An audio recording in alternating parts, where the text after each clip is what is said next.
Hello viewers, welcome to Marita's creative food.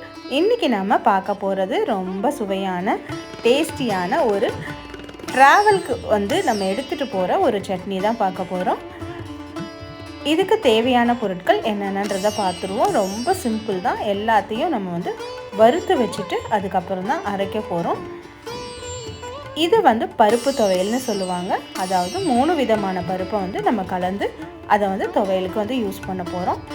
First நம்ம கடலை பருப்பை எடுத்துக்கலாம். அதை எடுத்துகிட்டு அதை என்ன பண்ணுறோன்னா நல்லா அது கலர் மாறுற அளவுக்கு நல்லா வறுத்துக்கலாம். ஒரு 3/4 டம்ளர் கடலைப்பருப்பு எடுத்திருக்கேன். இதில் 3/4 டம்ளருக்கு அடுத்து ஒரு 1/4 டம்ளர் துவரம்பருப்பு. முதல் எடுத்தது கடலைப்பருப்பு, அடுத்து 1/4 டம்ளர் துவரம்பருப்பு எடுத்துகிட்டு அதையும் நல்லா கலர் மாறுற அளவுக்கு வறுத்துக்கணும்.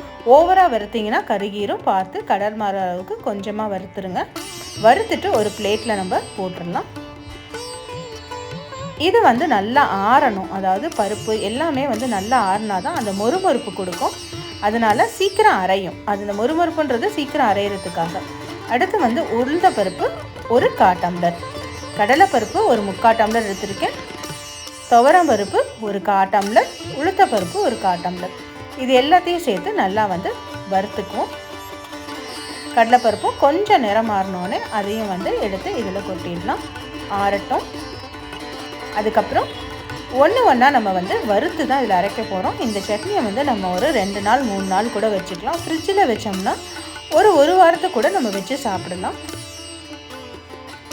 இது எல்லாத்தையும் கொஞ்சம் அந்த தட்டில் வச்சுட்டு காய வச்சுருவோம். அடுத்து கருவேப்பிலையை பச்சையாக போட்டிங்கன்னா இன்னும் கொஞ்சம் நல்லா வறுத்து போடுங்க. நான் கொஞ்சம் ஓரளவு காஞ்ச கருவேப்பிலை போட்டிருக்கேன். அதனால் ஓரளவு வறுத்தா போதும். மொறுமொறுப்பு தானாக வந்துடும் அந்த சூட்டில். அடுத்து மிளகா உங்களுக்கு காரத்துக்கு தேவையான அளவு மிளகா போட்டுக்கலாம். நான் இங்கே ஒரு 5-6 மிளகா போட்டிருக்கேன். அடுத்து இந்த மிளகா வறுத்ததுக்கப்புறம் தேங்காவை நம்ம துருவி வச்சுக்குவோம். நல்ல பூ மாதிரி துருவணும். அப்படின்னா இது என்ன ஆகும்னா சீக்கிரம் அந்த எண்ணெய் பிசுக்கு, தேங்காயில் இருக்க எண்ணெய் பிசுக்கு போயிட்டு ட்ரை ஆகிடும். அதே நேரம் நல்லா வதங்கினதோடு நம்ம சட்னி அரைச்சோம்னா சீக்கிரம் கெட்டு போகாது. அதுக்காக எண்ணெய் எதுவும் சேர்க்க வேண்டாம். அந்த வெறும் தோசைக்கல்லே நம்ம என்ன பண்ணலான்னா நல்லா இதை வறுத்துக்கலாம். இப்போ இது நல்லா இங்கே பாருங்கள் கலர் மாதிரி அந்த எண்ணெய் பிசுக்கு போய் அந்த பால் போயிட்டு அதுக்கப்புறம் உங்களுக்கு இந்த மாதிரி அளவுக்கு வறுத்துருச்சு. இதையும் இதில் எடுத்து வச்சுக்குவோம்.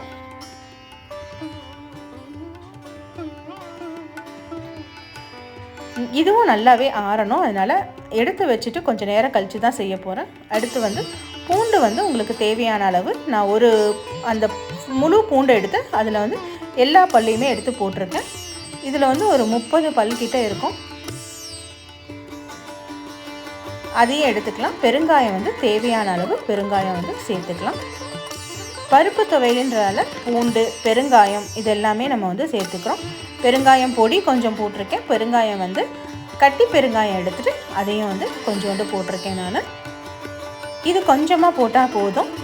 இது எல்லாத்தையுமே நல்லா மிக்ஸ் பண்ணிவிட்டு நம்ம நல்லா ஆறின பிறகு தான் இதை அரைக்கணும். சூடோடு அரைச்சோம்னா உங்களுக்கு அந்த மொறுமொறுப்பு இருக்காது, சீக்கிரம் அரையாது. அதனால் கொஞ்சம் நல்லா ஆறட்டும். ஆறின பிறகு இதை நல்லா நல்ல பவுடராக ஃபஸ்ட்டு அரைக்க போகிறோம். அதுக்கப்புறம் தேவையான அளவு கல் உப்பு சேர்த்துக்கிறேன் இதில். அதையும் சேர்த்து இதோட நல்லா மிக்ஸ் பண்ணிக்கலாம். இது நான் மிக்ஸ் பண்ணுறதுன்றது சூடு ஆறணுன்றதுக்காக தான் நான் நல்லா மிக்ஸ் பண்ணுறேன். அதே நேரம் உங்களுக்கு எல்லா பக்கமும் சாந்து வரும். மிக்சியில் போடுறப்பே எல்லாமே எல்லா இடத்துலையும் மிக்ஸ் ஆகிடும். இப்போ நல்லா ஆறிடுச்சு. சூடு ஆறினதுக்கப்புறம் இது கொஞ்சம் நல்ல முறுமுறுப்பு இருக்கும். மிளகா கூட உங்களுக்கு தொட்டோம்னா உடையும். அந்த அளவுக்கு முறுமுறுப்பு இருக்கும். இது எல்லாத்தையுமே மிக்ஸி ஜாரில் போட்டு அரைச்சி அதை பவுடராக நான் ஃபஸ்ட்டு எடுத்துக்கிறேன். தண்ணி ஊற்றலை. இப்போது தண்ணி கொஞ்சம் கொஞ்சமாக தான் ஊற்ற போகிறேன்.